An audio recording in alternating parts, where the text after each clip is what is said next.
Hi prion, welcome back my YouTube channel. आप सब कैसे हैं? उम्मीद है कि आप सब भी बढ़िया होंगे और अपनी पढ़ाई भी बहुत अच्छे से कर रहे होंगे। आज के इस वीडियो में मैं, जैसा कि आप सब जानते हैं, कि अपना डेली का टारगेट आप लोगों तक शेयर करती हूँ, लेकिन इस वीक मैं डेली टारगेट आप लोगों तक नहीं शेयर कर पाऊँगी।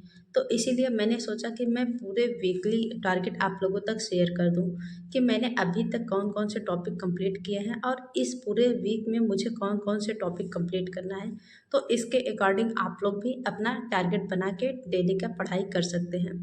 तो जैसा कि आप सब जानते हैं कि अभी तक हमारा इतिहास में प्राचीन इतिहास चल रहा था, और यहाँ पे हम बात करें तो प्राचीन इतिहास का स्रोत पाषाण काल, संध्या सभ्यता, वैदिक काल, धार्मिक आंदोलन जिसमें कि जैन, बौद्ध, शैव और वैष्णव, 16 महाजनपद, और फिर विदेशी आक्रमण जो कि मौर्य काल से पहले हुए, फिर मौर्य साम्राज्य, और मौर्योत्तर काल में हमने शुंग, कण्व, सातवाहन, इतने सारे टॉपिक हमने अभी तक प्राचीन इतिहास के कंप्लीट कर चुके हैं। तो ये तो हमारे सारे टॉपिक कंप्लीट हो गए हैं और अभी हमारे पास प्राचीन इतिहास का इतने टॉपिक बचा है। तो इस हफ्ते में हमें इतने सारे टॉपिक कंप्लीट कर लेने हैं। तो आप लोग अपने दिन के हिसाब से इस टारगेट को अपना बना के अपने टॉपिक कंप्लीट करिएगा।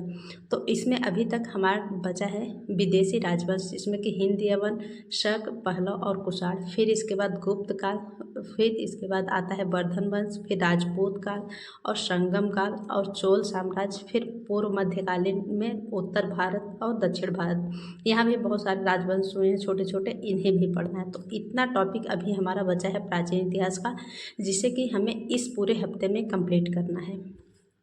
और अब बात करते हैं कि पॉलिटिकल साइंस में अभी तक हमने कितना टारगेट कंप्लीट किया है। पॉलिटिकल साइंस की बात करें तो हमने यहाँ जितने भी इधर लिखे हैं टॉपिक, ये हमारे सारे टॉपिक कंप्लीट हो गए हैं, और इतने जो टॉपिक हैं ये सारे टॉपिक अभी बचे हुए हैं।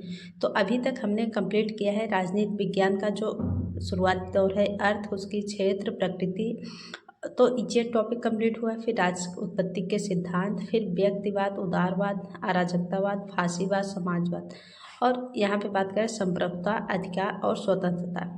इतने हमारे टॉपिक पॉलिटिकल साइंस में कंप्लीट हुए हैं। और अभी तक बचा है हमारे सामने ये टॉपिक, कानून हो गया, फिर समानता और नागरिकता। और इसके बाद बात आती है कि जैसे कि ये जो भी टॉपिक हैं ये तुलनात्मक राजनीति में आते हैं, लेकिन हमारे टीजीटी और एलटी के सिलेबस में हमें पढ़ना ही है। तो यहाँ पे नौकरशाही हो गया, जिला अधिकारी, यूएन यानी कि संयुक्त राष्ट्र संघ, फिर लोकपाल, लोकायुक्त, और राजनीतिक दल, दबाव समूह, और क्षेत्रवाद, जातिवाद, संप्रदायवाद। तो पॉलिटिकल साइंस में इतने टॉपिक बचे हुए हैं जिसे कि हमें इस हफ्ते पूरे कंप्लीट करना है।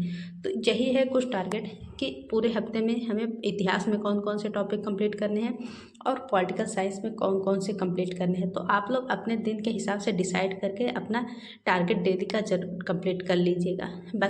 आप लोग बस अपनी तैयारी अच्छे से करते रहिए, और इसी तरह से कुछ अपना डेली का टारगेट आप बना सकते हैं। इसमें से जैसे कि गुप्त काल हो गया, तो ये बहुत बड़ा टॉपिक है, तो इसे एक दिन ले सकते हैं, और वर्धन वंश भी एक दिन, लेकिन इसमें वर्धन और राजपूत आप एक दिन में कर सकते हैं। तो इसी तरह से देख लीजिएगा, जो टॉपिक जिस तरह से हो उसे उस तरह से डिवाइड करके अपना पढ़िए। जिसमें कि इसमें विदेशी राजवंश बात करें तो हिंद, यवन, शक और पहलव, ये तीनों टॉपिक एक दिन में पढ़ सकते हैं, लेकिन कुषाण वंश ये थोड़ा बड़ा है, तो इसके लिए एक दिन का समय लगेगा। तो इसी तरह से आप लोग डिसाइड कर लीजिएगा कि कौन से टॉपिक को किस दिन और कैसे कंप्लीट करना है। और पॉलिटिकल साइंस में इसी तरह से आप लोग डिवाइड करके अपना पूरे हफ्ते में कोशिश करिएगा कि इतने टॉपिक कंप्लीट ही होने चाहिए। फिर इसके बाद अगले हफ्ते से फिर डेली का टारगेट कोशिश करूँगी कि आप लोगों तक शेयर करूँ। बाकी आज की यही थी इन्फॉर्मेशन, मुझे लगा कि आप लोगों तक शेयर कर देनी चाहिए। बाकी आप लोग अपनी तैयारी अच्छे से करते रहिए। कोई भी डाउट हो या कोई भी जानकारी चाहिए तो फिर कमेंट करिएगा। जितना मुझे पता रहेगा मैं आप लोगों तक बताने की ज़रूर कोशिश करूँगी।